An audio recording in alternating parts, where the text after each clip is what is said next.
Olá, bom dia, paz do Senhor. Hoje, dia 9 de junho de 2021, nós estamos numa quarta-feira que o Senhor preparou, que o Senhor estabeleceu sobre a nossa vida, sobre a nossa casa, sobre a nossa família, em nome de Jesus.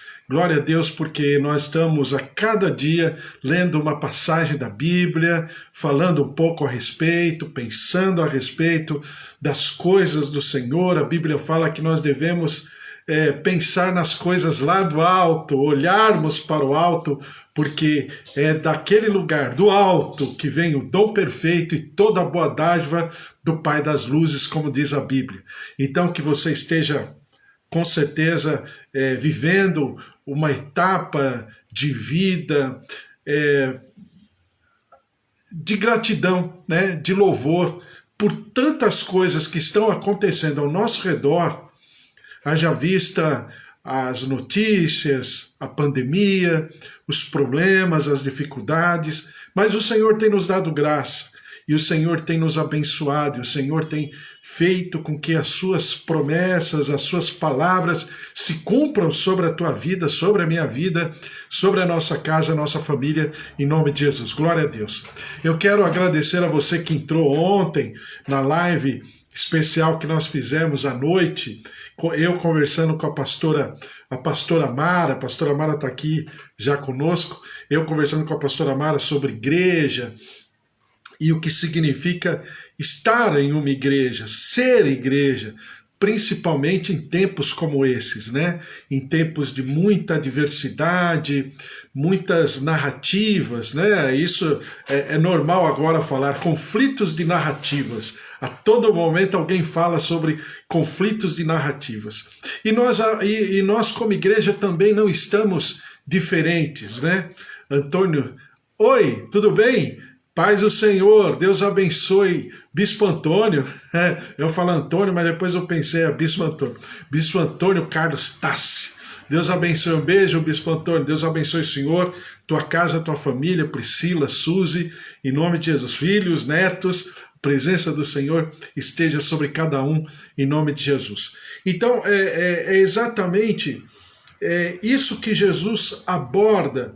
E por incrível que pareça, ainda que nós estejamos preocupados, né, que a gente percebe, eu sempre falo isso, com o Apocalipse, com escatologia, né, e os últimos acontecimentos, essa pandemia, aí alguns comentam de maneira até vigorosa, né, sobre a vacina, se é RNA, se é DNA, se é RNA, a pessoa não, né, o imunizante, né? O imunizante vai alterar toda a fita de DNA do nosso organismo e tal, como é que funciona, como é que não é, aí já começa a vir aquelas coisas, aquelas teorias, né?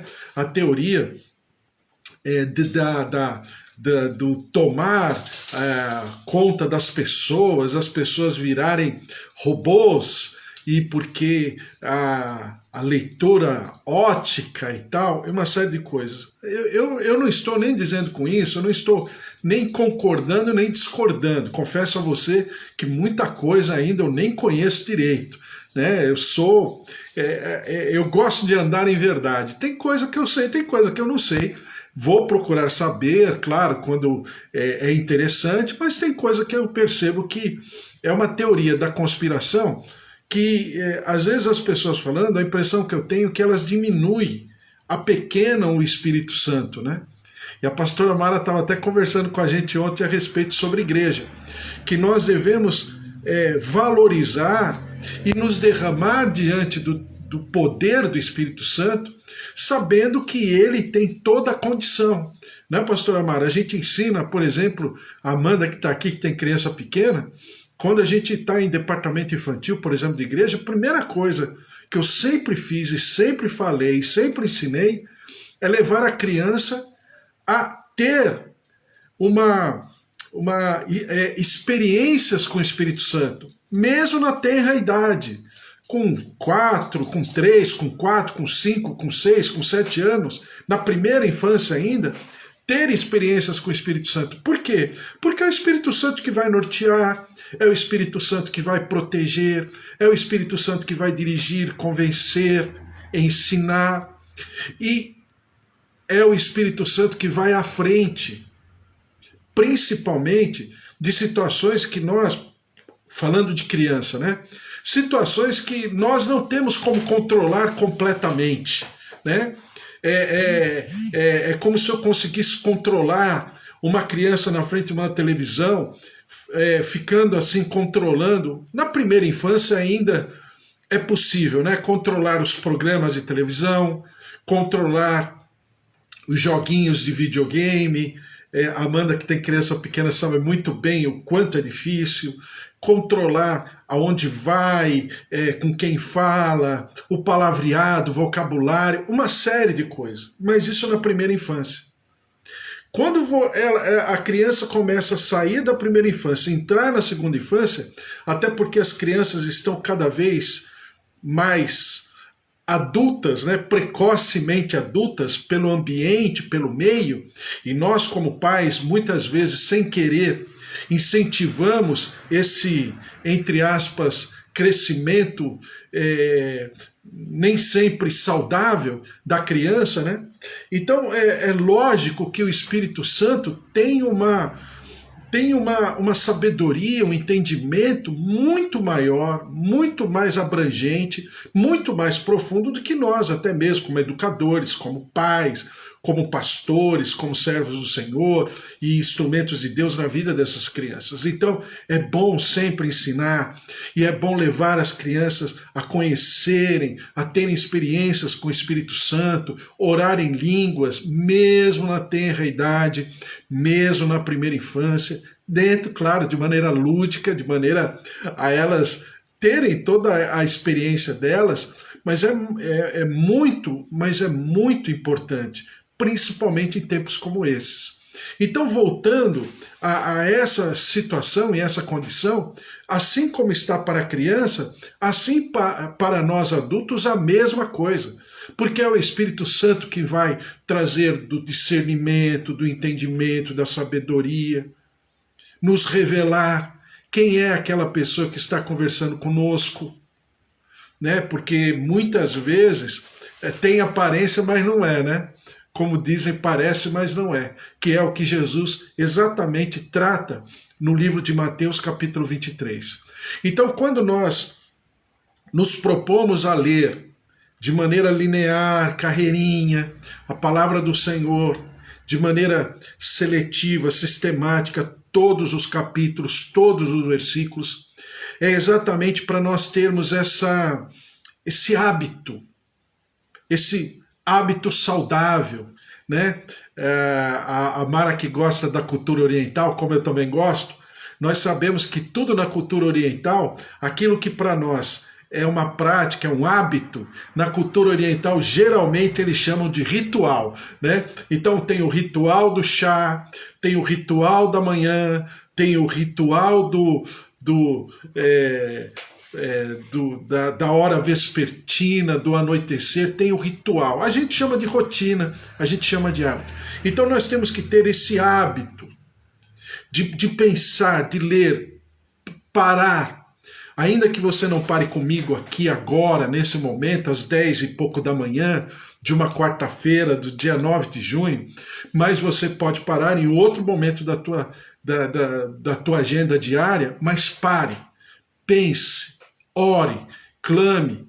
Então nós temos tantas literaturas ensinando, falando, e nós aqui de maneira direta, de maneira, né, ao vivo, né, live todos os dias. Então nós temos que criar esse hábito, e vocês também, na casa de vocês, no cotidiano, precisam criar esse hábito. Esse hábito faz toda a diferença.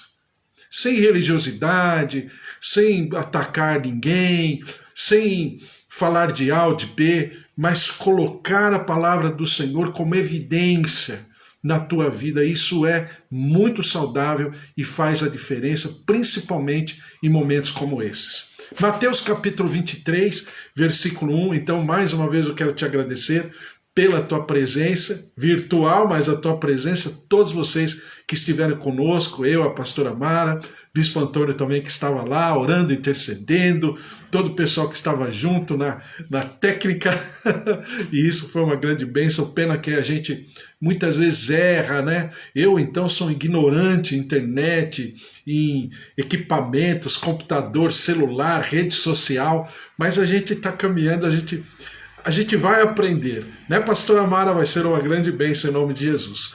Então, nós estávamos falando sobre igreja e a pastora Mara falava muito, de maneira muito assim, contundente sobre o que significa essa situação que nós vivemos, né? Que nós estamos fazendo exatamente aquilo que os religiosos faziam no tempo de Jesus, que era ter uma série de procedimentos, uma série de práticas que em si mesmas não eram pecado, né? Porque eu também fico preocupado, né, pastora Mara, com aquilo que acontece no outro extremo, que tudo era religião, tudo é religiosidade, não se cumpre nada, não se obedece nada, tudo é pela graça.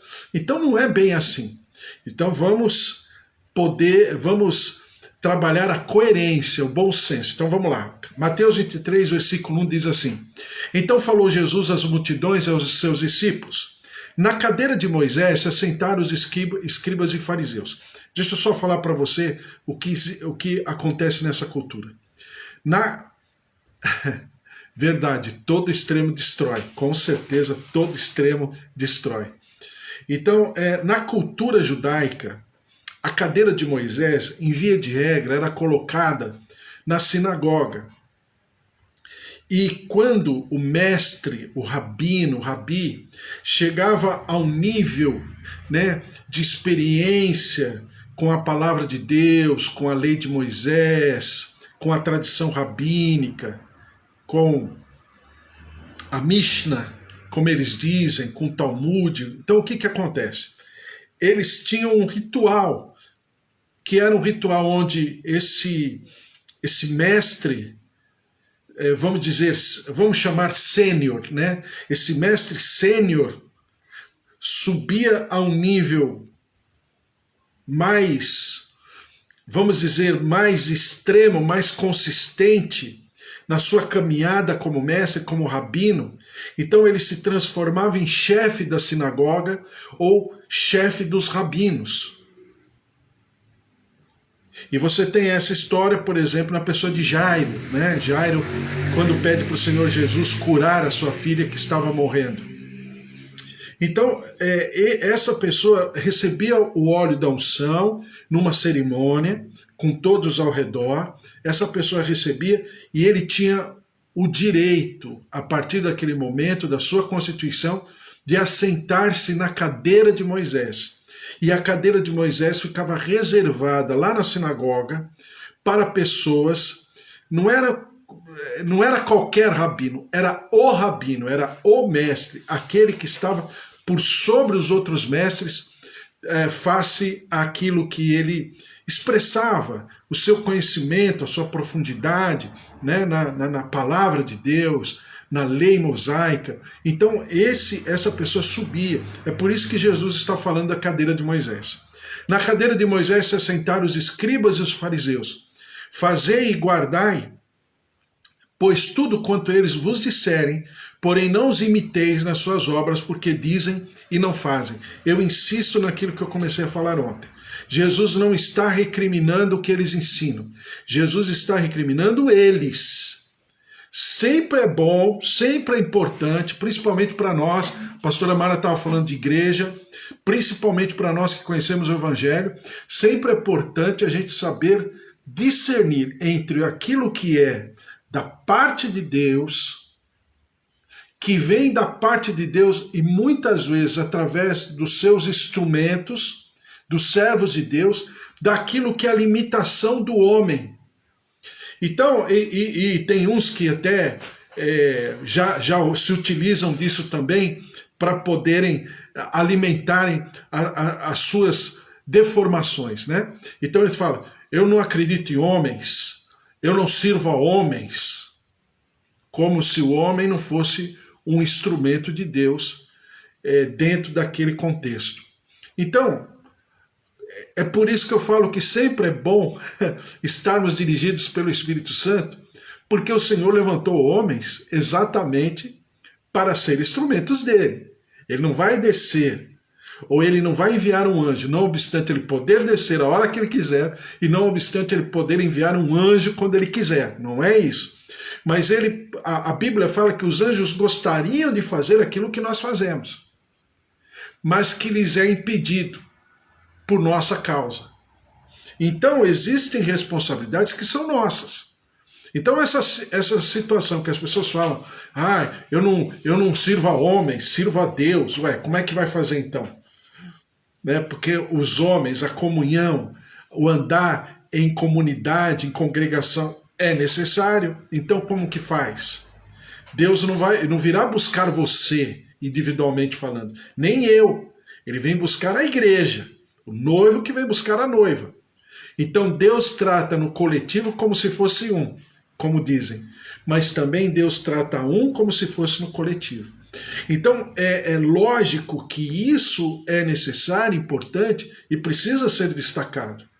Em nenhum momento Deus alterou ou transformou o conceito de coletivo, de comunidade. Aliás, tudo que Deus faz é em coletivo, é em comunidade.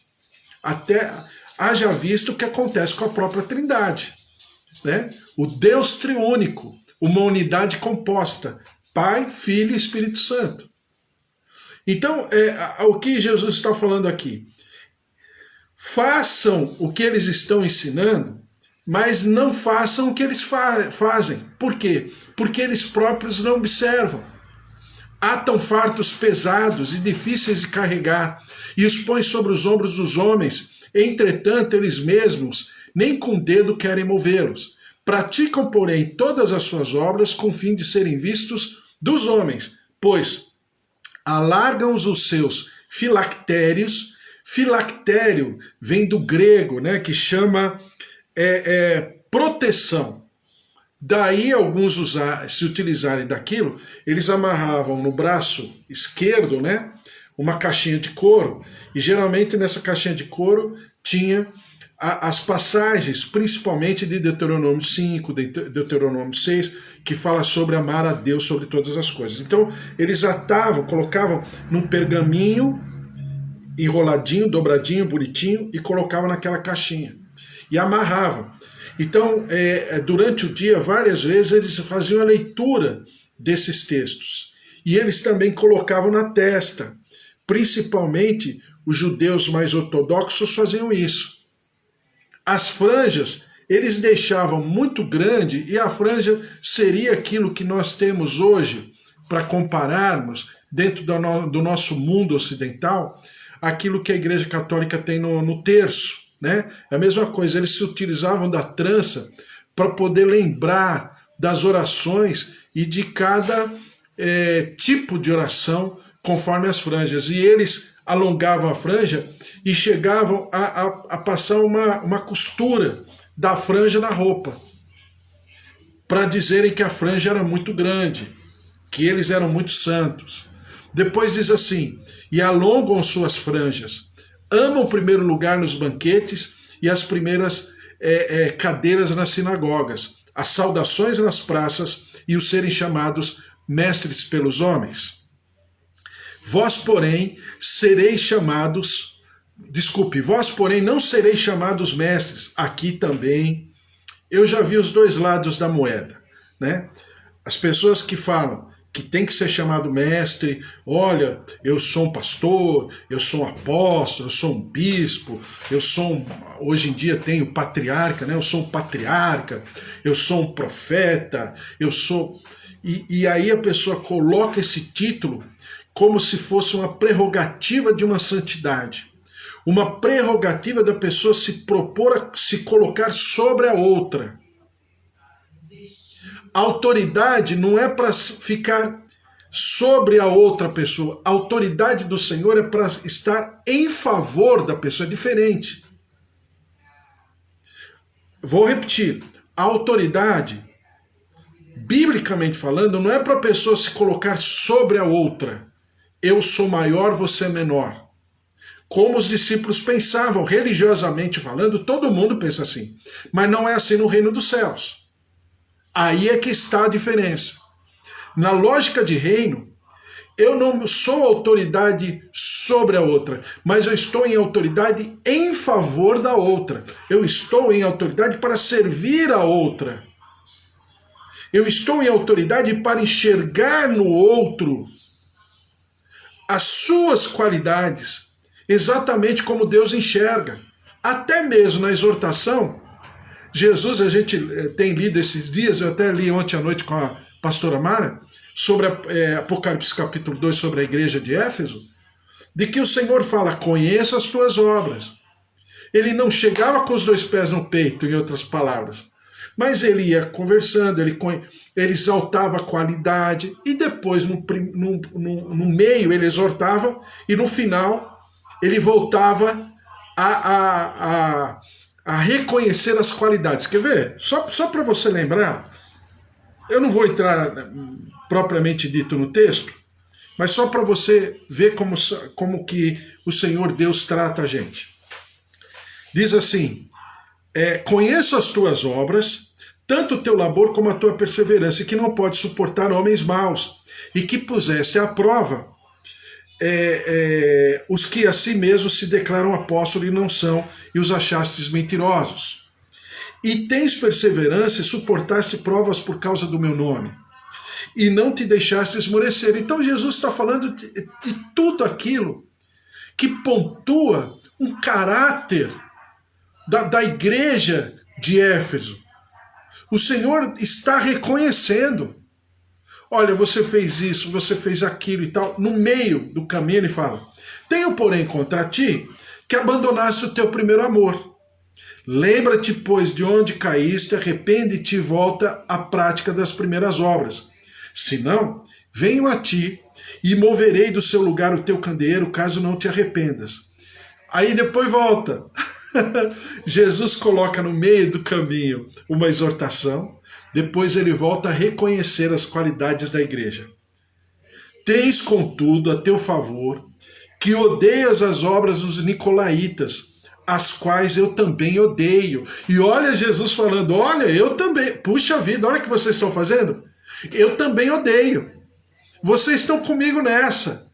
Somos parceiros. Depois diz assim, quem tem ouvidos ouça o que o Espírito diz às igrejas. Ao vencedor dar-lhe-ei que se alimente da árvore da vida, que se encontra no paraíso de Deus. E no final, o Senhor deixa uma promessa. Então, é exatamente esse tratamento que faz toda a diferença de uma autoridade como o Senhor Jesus, que é a autoridade, eu digo sempre, a gente ensina em autoridade espiritual, né? Nesse curso, na aula de autoridade espiritual. Todos nós temos autoridade delegada em alguma área da nossa vida. Seja nas atividades profissionais, seja a Amanda que está aqui ou a Mara que está aqui, seja como mãe, seja como pai, como o Bispo Antônio, o Vitor que estão aqui. O Bispo Antônio ainda é pai 2 vezes, né? Que também é avô. Então, cada um de nós tem uma autoridade em alguma área. Mas essa autoridade é delegada pelo Senhor, porque a autoridade constituída, a autoridade absoluta é só o Senhor. A Ele é devida toda a honra e toda a glória. Então, todos nós temos autoridade delegada. Ou seja, é uma autoridade que padece da minha responsabilidade, padece da minha maturidade, padece do mover do Espírito Santo na minha vida, padece de algo que é muito importante quando eu entendo que a autoridade do Senhor, ela não vem por conquista, ela vem por renúncia. Eu sempre falo isso para você.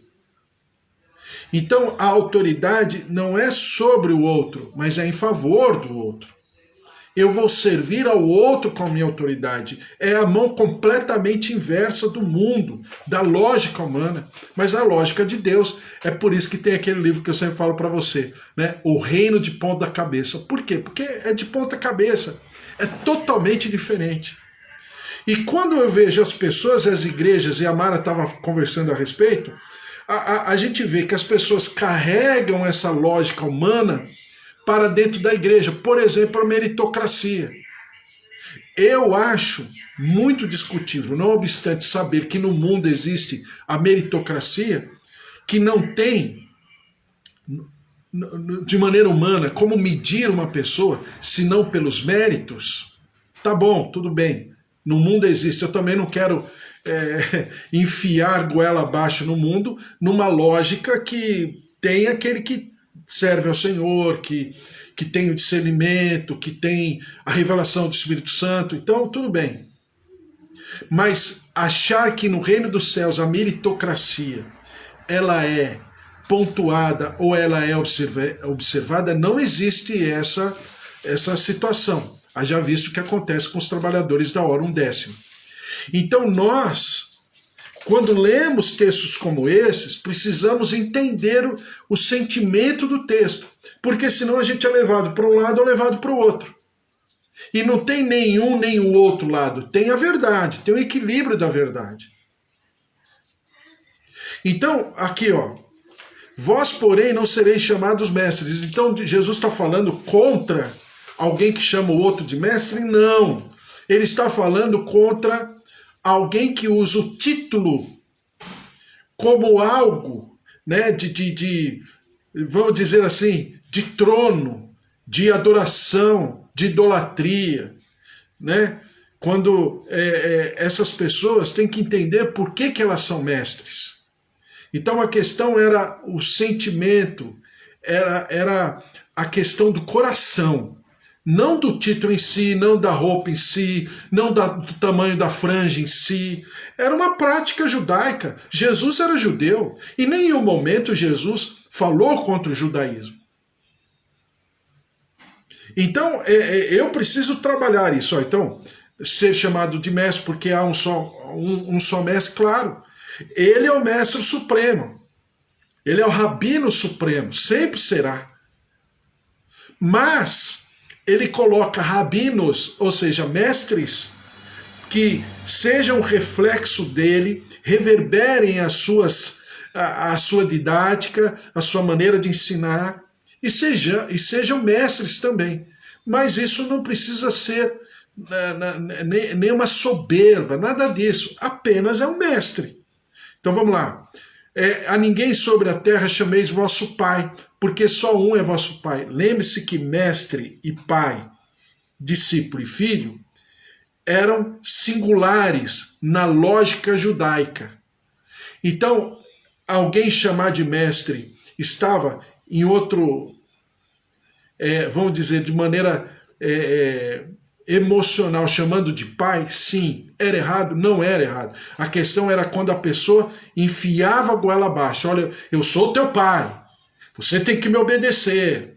Olha só o que você vai falar contra... É isso que o Senhor Jesus está colocando. Então o Senhor Jesus ele está voltando ao bom senso.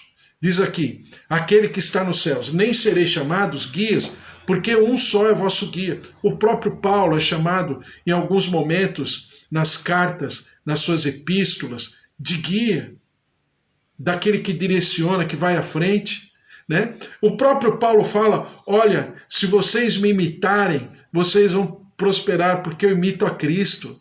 Então não é essa a questão. A questão é porque as pessoas estavam transformando esses títulos, essas funções, em prerrogativa de adoração, de idolatria. Eu sou maior do que você.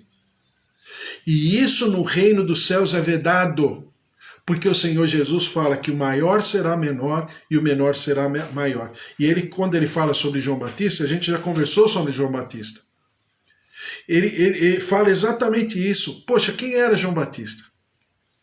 João Batista tinha uma autoridade na palavra tão grande que ele não fazia milagres, ele não tinha um templo, ele não tinha uma sinagoga, ele era uma pessoa proscrita que vivia no deserto, que se alimentava de insetos, de gafanhotos, que vestia roupa de peles de animais. Era uma pessoa muito rústica aos olhos da sociedade da época, mas era uma pessoa que diz o Senhor Jesus que ele não conheceu homem nascido de mulher maior do que João Batista. Ou seja, havia uma autoridade intrínseca na pessoa de João Batista que era indiscutível. Do outro lado, ele diz que o maior será menor, para que se estabeleça a justiça do Senhor e que ninguém suba ao céu por mérito, porque fez isso ou fez aquilo, mas é porque ele tem, na verdade, um sentimento muito especial e maravilhoso, porque diz assim: mas o maior dentre vós será o vosso servo, quem a si mesmo se exaltar será humilhado, e quem a si mesmo se humilhar será exaltado. Então, é sempre a mão inversa. O reino dos céus, ele precisa ser trabalhado, pensado, tá? Por quê? Porque é completamente contrária à lógica humana. E quando você percebe nas principais igrejas, ministérios, como a pastora Mari estava falando, as pessoas fazem isso até com boa intenção, mas elas estão errando na origem. Por quê? Porque elas levam uma lógica de relacionamento, uma plataforma de vida que existe lá no mundo, elas trazem para a igreja. E isso é proibido, é vedado pelo Senhor Jesus. E esses religiosos estavam fazendo exatamente a mesma coisa. Só que aí tem aqueles que falam: olha, os fariseus, não tinha fariseu bom. Lembre-se que Jesus era um escriba, era um rabino, portanto, se ele quisesse, ele seria fariseu também. A questão não é essa. A questão era o que eles estavam fazendo com aquele conhecimento, com aquela sabedoria humana. Isso que era esse o problema. As pessoas estavam se locupletando daquelas verdades, daquela condição espiritual para serem maiores do que os outros. E isso, diante do Senhor Jesus, era completamente errado. Amém? Então, quando a gente conversa, e a pastora Mara falou que vai conversar mais comigo a respeito disso, quando a gente conversa sobre igreja e sobre viver, não é sobreviver, mas também pode ser sobreviver, mas sobre viver como igreja é uma tarefa que ela precisa ser trabalhada totalmente pelo Espírito Santo, em todos os momentos, em todos os níveis, porque senão, sem querer, nós exageramos na medida, sem querer. Com certeza, muitas pessoas estão machucadas à beira do caminho. Muitas pessoas deixaram de estar em igreja, de serem, aos olhos humanos, igreja. Por quê? Porque foram atropeladas pela organização, pelo trator da organização, atropeladas por uma série de coisas, de atividades, de projetos. É a questão do samaritano, ou seja, do bom samaritano, né? Que os religiosos passavam por aquele homem machucado, acidentado à beira do caminho, mas eles tinham coisa para fazer, eles tinham coisas para realizar. Então é até natural que se pense assim. É natural, mas não é espiritual. E eu preciso trabalhar na minha vida para que eu haja espiritualmente, não naturalmente. Porque senão eu vou incorrer no mesmo erro.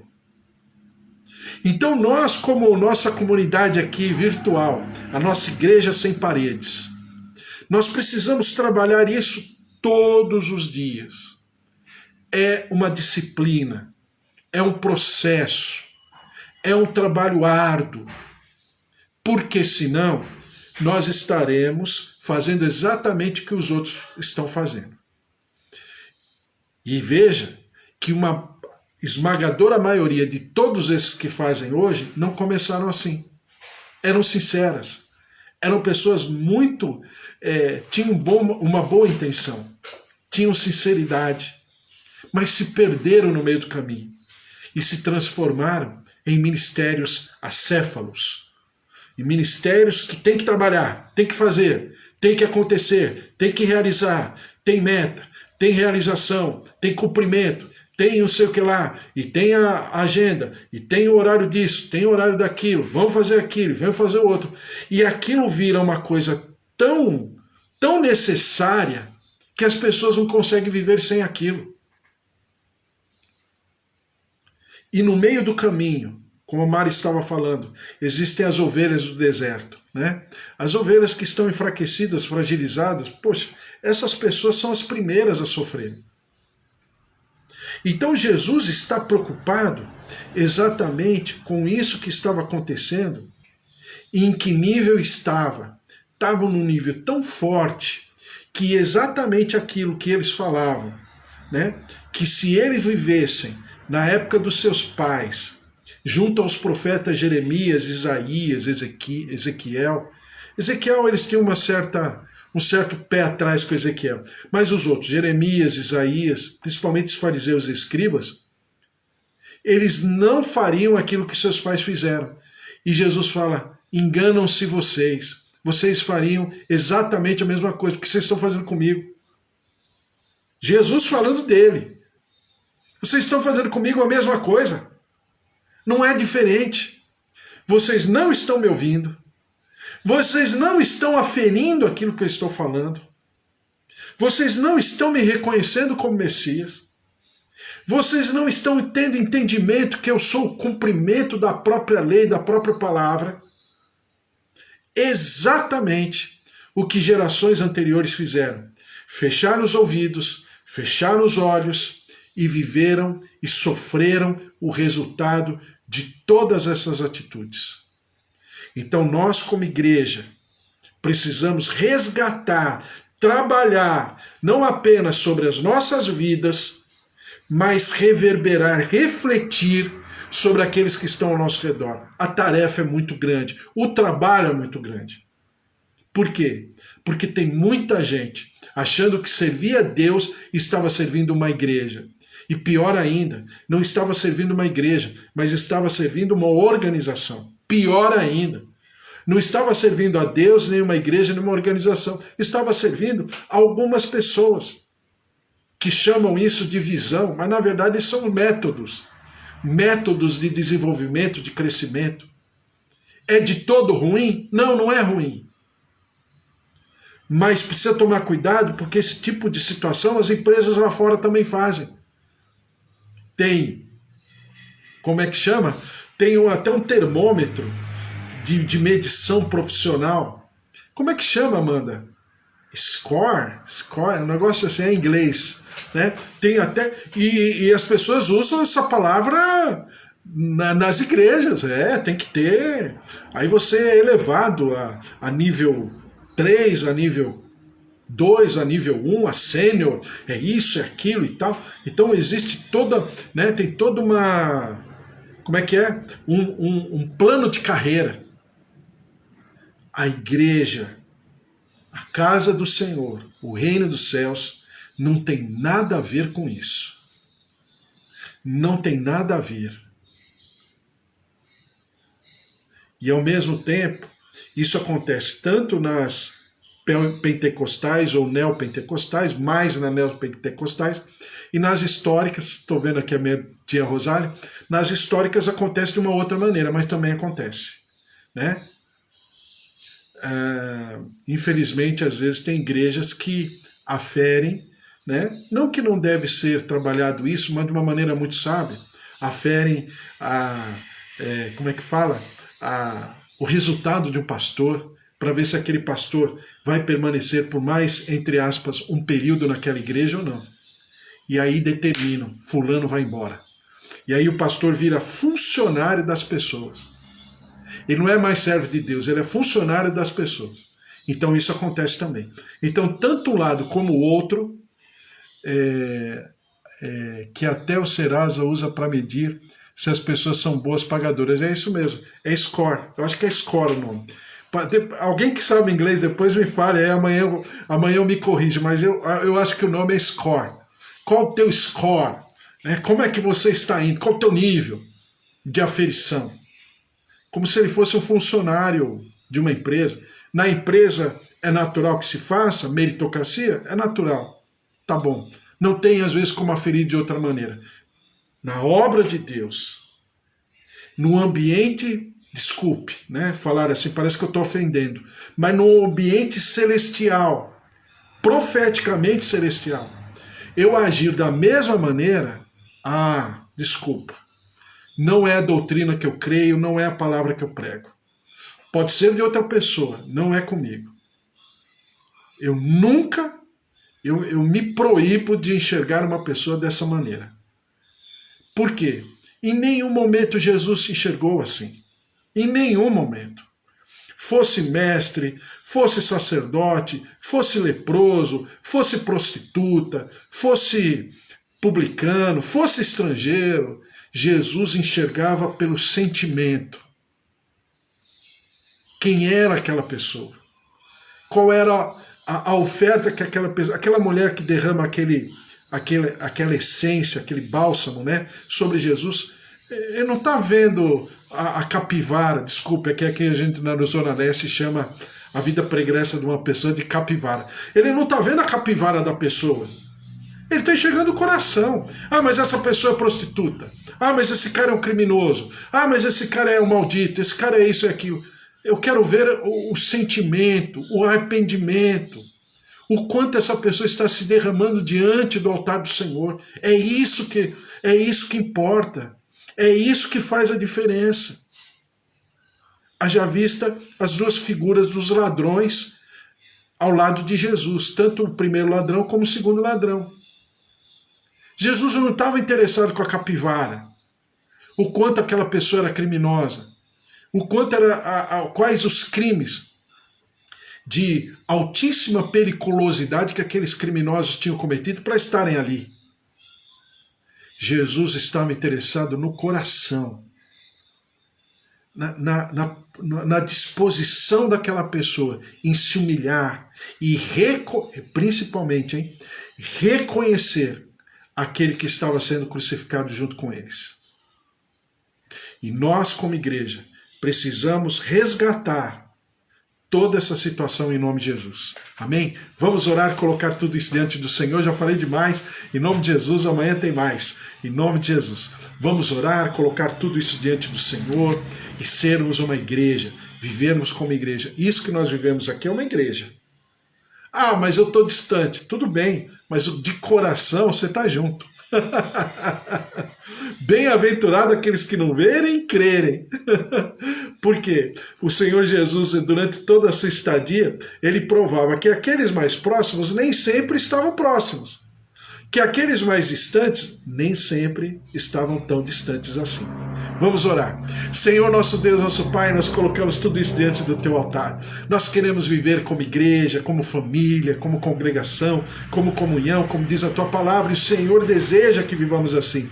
Em comunhão de propósitos, em comunhão, ó Senhor, da plenitude do Teu Santo Espírito sobre, através da nossa vida, nos nossos procedimentos, no nosso dia a dia, no nosso cotidiano, como família, como pais, como avós, como profissionais, aonde estivermos, Tua glória, Tua graça se derramando sobre cada um de nós. Por isso, derrama-te, ó Deus, continua a falar no nosso coração, e nós vivamos essa condição de igreja na plenitude, na excelência, na profundidade do significado, ó Deus, conforme o teu reino enxerga, conforme o Senhor deseja, e nós daremos ao Senhor sempre todo louvor, toda honra e toda glória. Derrama-te sobre o nosso país, esse Brasil tão machucado, tão destruído, na vida das pessoas, suas famílias. Não existe, ó Senhor, uma família que não esteja mutilada por causa dessa pandemia. Senhor, nós te clamamos, vem com a tua glória, cura-nos, liberta-nos,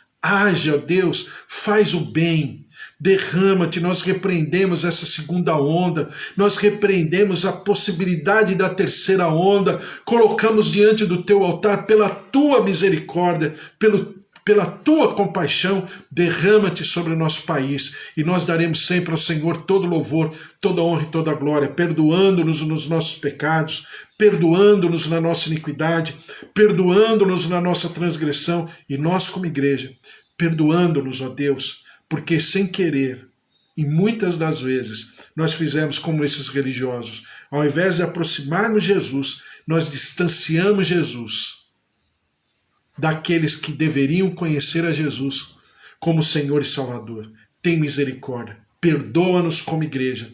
E nós daremos sempre ao Senhor todo louvor, toda honra e toda glória. Derrama-te sobre cada família que está aqui. E nós tenhamos uma quarta-feira maravilhosa, especial. Uma quarta-feira inesquecível.